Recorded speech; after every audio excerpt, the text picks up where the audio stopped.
अस्सलाम वालेकुम everyone. This is D3 exercise 7B और 7B का क्वेश्चन नंबर 1 हम कर रहे हैं, जिसमें कुछ इक्वेशंस दी हुई हैं, कुछ टेबल्स दी हुए हैं।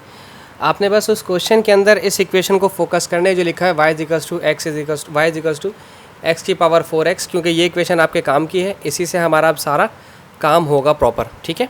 अच्छा, अब इन्होंने इसमें फर्दर जो है इन्होंने आपको एक टेबल बना कर दिया हुआ है। ये x-1 फिर 0.25 इसकी वैल्यू ऑलरेडी इन्होंने क्वेश्चन में गिवन है, 0.5 फिर 0 फिर ये कुछ इस तरह से इन्होंने दी हुई है। चूँकि ये पेपर 2 का क्वेश्चन है, इसलिए हम इसमें कैलकुलेटर का इस्तेमाल प्रॉपर करेंे अपना, और मैं कोशिश करूँगा कि मैं आपको कैलकुलेटर का इस्तेमाल बताता भी रहूँ कि इसमें कैलकुलेटर का इस्तेमाल किस तरह से करना है। आपके पास साइंटिफिक कैलकुलेटर हो, सेमी हो आपके पास, या फुली ऑटोमेटिक हो कैलकुलेटर, उससे कोई फ़र्क नहीं पड़ता। बाज़ औक़ात स्टूडेंट्स का क्वेश्चन होता है कि सर हमारे पास सेमी ऑटोमेटिक नहीं होता, सेमी ऑटोमेटिक होता है, फुली ऑटोमेटिक नहीं होता, तो उसमें क्या है, तो इसमें भी कोई प्रॉब्लम नहीं है। आप इसमें आपके पास एक एरो का करके बटन होता है यहाँ पर ना, इस तरह से यूं करके बना हुआ होता है, पावर की तरह का यूं करके यूं, ठीक है, यहाँ कहीं पर बना हुआ होता है, तो आपने उसका इस्तेमाल करना है। अब y इज़ टू 4 की पावर x, ठीक है, यानी कि 4 के ऊपर -1, ये सारी वैल्यूज़ रखनी है बारी बारी। ठीक है, आपने सिंपल कैलकुलेटर में 4 प्रेस करना है। ठीक है, इस तरह से 4 प्रेस करके मैं भी वही दबाऊंगा जो सेमी ऑटोमेटिक के अंदर होता है। ठीक है, ये प्रेस किया तो मेरे पास तो बॉक्स बना हुआ आ रहा है, कुछ बच्चों के पास इस तरह से यूं बना हुआ आएगा, यूं करके जो ऐसे करके बनता है, ए बना हुआ होगा, लेकिन उसमें ए की डंडी नहीं होगी बीच में। ठीक है, अब मुझे -0.5 रखना है, मैं पावर वाली जगह पर ही -0.5 प्रेस करूँगा। आपने भी बिल्कुल इस तरह से प्रेस करना है।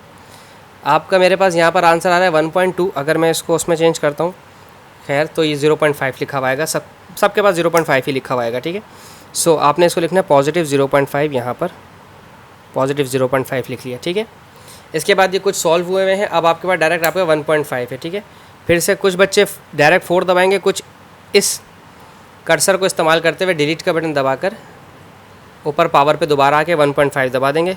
कुछ अगर दोबारा से बिल्कुल स्टार्ट से करना चाहें तो स्टार्ट से कर सकते हैं। दिस इज़ 8, ये 8 बन रहे हैं हमारे पास। सो ओके, हम इसको 8 ले लेते हैं। This is 8।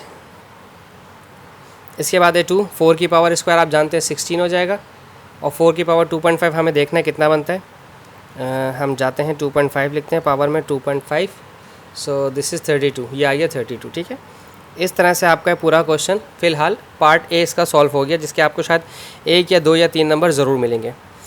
ठीक है, वैसे ये बड़ा सवाल है, पेपर 2 का है। अच्छा, अब हमारे पास इसमें कहते हैं कि ऑन एक्स एक्सिस 4 सेंटीमीटर को 1 यूनिट लेना है। 4 सेंटीमीटर का मतलब है कि 4 स्मॉल बॉक्स छोड़ने हैं, लाइक 1 2 3 4। मैंने ग्राफ बनाया हुआ है, मैं अभी आपको दिखाता हूँ। ठीक है, और ये जो लिखा हुआ है -1 से लेकर 2.5 तक, उससे कोई कंसर्न नहीं है हमारा, वो ये लिखा है -1 से लेकर 2.5 तक, वो इन्होंने ये बात लिखी है। और 1 सेंटीमीटर और 2 यूनिट्स ऑन वाई एक्सिस। ठीक है, यानी कि वाई एक्सिस के ऊपर आपने एक बॉक्स छोड़कर 2 यूनिट्स लिखने हैं, लाइक इस तरह से 0, फिर एक बॉक्स छोड़ा तो आप लिखेंगे 2 के बाद 4 के बाद 6 के बाद 8 एंड सो ऑन। ठीक है, अच्छा इसकी बात हम करेंगे बाद में। ठीक है, अब हमने ग्राफ प्लॉट करना है। ठीक है, इन वैल्यूज़ को याद रखना है। ठीक है, हम मैं अब इस वैल्यूज़ का बार जिक्र करूँगा। ओके जी, कुछ इस तरह का ग्राफ हमारे पास है। मैं थोड़ा सा और जूम आउट करने की कोशिश करता हूँ ताकि हम इजीली आपको मज़ीद बता सकें। ठीक है जी, ये हमारे पास आ गया ग्राफ। मैंने देखें यहाँ बनाया था इसको, ये लिखा है y इज़ टू 4x। अब मैं आपको इसकी सारी बाकी चीज़ें डिटेल्स बता दूँ। मैंने कहा था एक्स एक्सिस के ऊपर आपको 4 बॉक्स छोड़ने, उन्होंने कहा था 4 सेंटीमीटर टू 1 यूनिट। ठीक है, 4 सेंटीमीटर देखें, 0 1 1 2 3 4 बॉक्स छोड़े, मैंने 1 लिखा, फिर 1 2 3 4 बॉक्स छोड़े, मैंने 2 लिखा, फिर 1 2 3 4 बॉक्स से छोड़ के मैंने 3 लिखा। मुझे उन्होंने 2.5 तक बोला हुआ, इसलिए मैं 2.5 तक भी रुक सकता था। उसके बाद उन्होंने बोला था कि 1 सेंटीमीटर टू 2 यूनिट्स, यानी कि एक बॉक्स छोड़ के वाई एक्सिस के ऊपर 2 लिखना है। ये देखिए मैंने लिखा 2, फिर 4, फिर 6, फिर 8, फिर 10, फिर 12, फिर 14, इस तरह से एंड सो ऑन मैं चलता चला गया।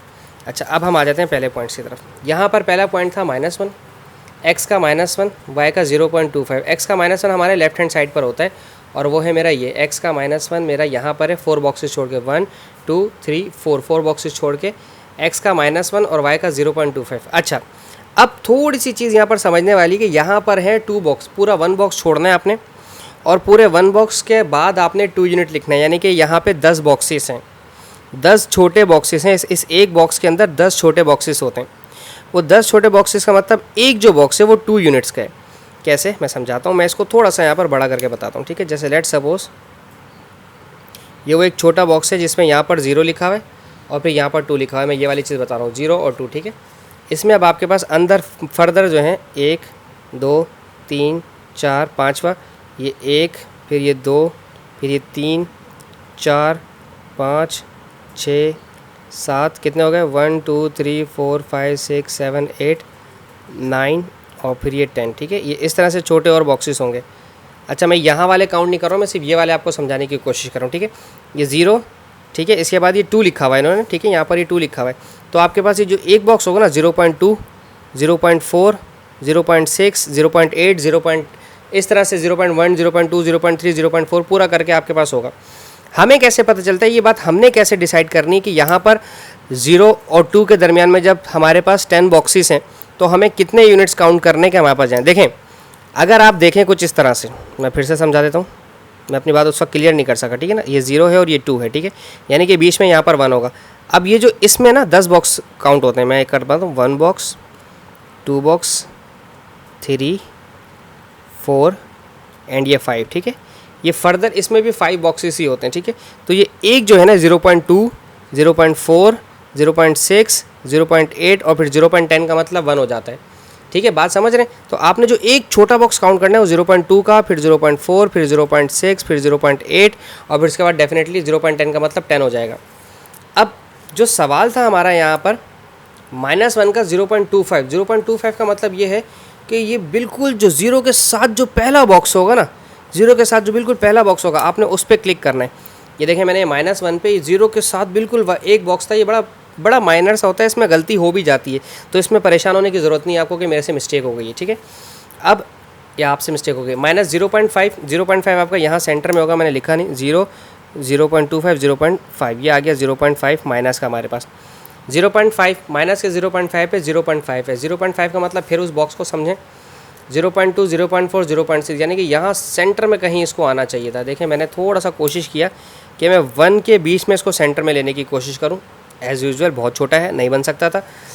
अच्छा, 0 का 1, x का 0 y का 1, x का 0 और y का 1 बिल्कुल ये सेंटर में, 0 और 2 के सेंटर में 1 आया, ठीक है। उसके बाद 0.5 x का 0.5 पॉजिटिव, y का 2, ये x का 0.5 ये रहा, y का 2 ये रहा, ये सामने आमने लगा, ठीक है।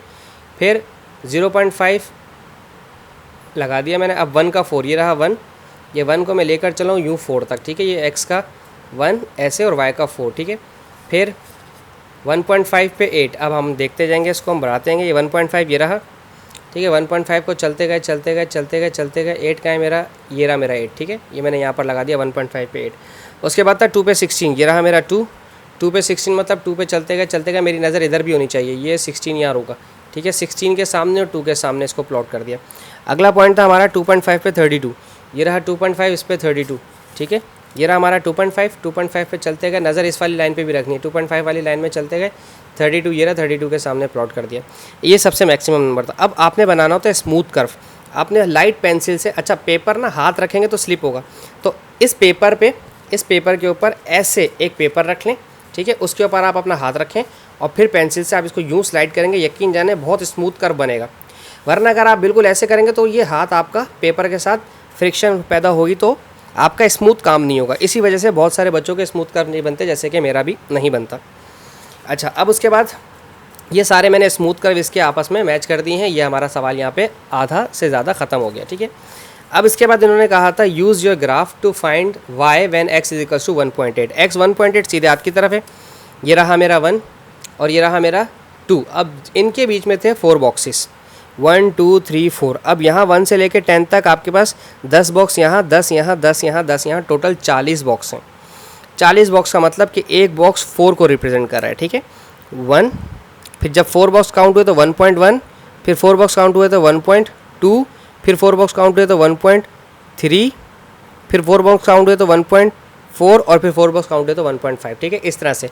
अब मुझे जाना था 1.8 पर, ठीक है, 5 के बाद मुझे 1.8 पर जाना है, ठीक है, ये रहा 5, 4 बॉक्स काउंट हुए तो 1.6, 4 बॉक्स काउंट हुए तो 1.7, 4 बॉक्स काउंट हुए तो 1.8। 1.8 पर मैंने, आपने भी स्केल की मदद से इस तरह से स्केल रखना है और स्केल की मदद से आपने डॉटेड लाइन ऊपर जानी, जहाँ कर्व पे टकराएं, जिधर कर्व पे टकराएं अपने स्केल को ऐसे रखते हुए और फिर यहाँ पर डॉटेड लाइन यहाँ से यूँ ले जाएं। मेरे पास यहाँ पर आया 12 से थोड़ा सा ऊपर, अब मैं जानता हूँ कि 12 और ये बीच में होता है 13, ठीक है, ये था 13 मेरा, ठीक है। अब 12 और 13 के बीच में मैंने देखना है ये मेरा जो टकराया 12, 12.2, 12.4, 12.6, ये 12.6 पे टकराया। अच्छा आपके इसमें ये आ गया 12.6, मैं इसको ब्लू पेन से लिखूँगा, आंसर है मेरा, कहाँ गया blue pen, here it is, ये है मेरा आंसर, दिस इज़ 12.6। बुक में इसका आंसर 12.4 भी आ रहा होगा, 12.2 भी आ सकता है, आपका 11 से नीचे भी आ सकता है, आपका 13 पर भी जा सकता है। तो इसमें परेशान होने की ज़रूरत नहीं। उसकी वजह यह है कि आप बना रहे हैं स्मूथ कर्व, हाथ आपका आगे पीछे होगा, स्ट्रेट लाइन ग्राफ तो है नहीं, ठीक है। इसके बाद आ जाएँ y is equal to 0.4, y 0.4 का है हमारा, y में हमारे पास 0.4, y के हमारे इस तरह से हैं 0 और ये था 1। यहाँ पर इस 10 बॉक्सेस में फिर 5 बॉक्सेस थे, 5 बॉक्सेस पे था 1, उन 5 बॉक्सेस में से एक था 0 का, फिर 1 का, सॉरी 2 का, फिर 4 का, फिर 6 का, फिर 8 का, फिर 1 का, ठीक है ना। तो अब हमें जाना है 0.4 पर। 0.2, 0.4 दूसरा वाला बॉक्स था, 0.2 पे मैं यूँ गया पीछे पीछे पीछे, जहाँ शेड हुआ, जहाँ पे मेरे कर्व पे टच हुआ मैं नीचे आ गया, तो ये मेरा 0. ये वाले हमारे जो बॉक्सेस थे 4 बॉक्सेस छोड़ के हमारा बन रहा था 0.1, ठीक है, 0, 0.1, 0.2, 0.3, 0.4, ये मेरे 0.4 पे टच हुए, -0.4, तो ये मेरा -0.4 आ रहा है क्योंकि लेफ्ट हैंड साइड पर है, 0.4 ही आ रहा है, ठीक है जी, 0.4 का 0.4 ही आ रहा है। पीछे आपके पास अच्छा आंसर जो आ रहा होगा बुक में इसका 0.4 से शायद ज़्यादा भी आ रहा हो, शायद कम भी आ रहा हो, तो इसमें आपने परेशान नहीं होना है।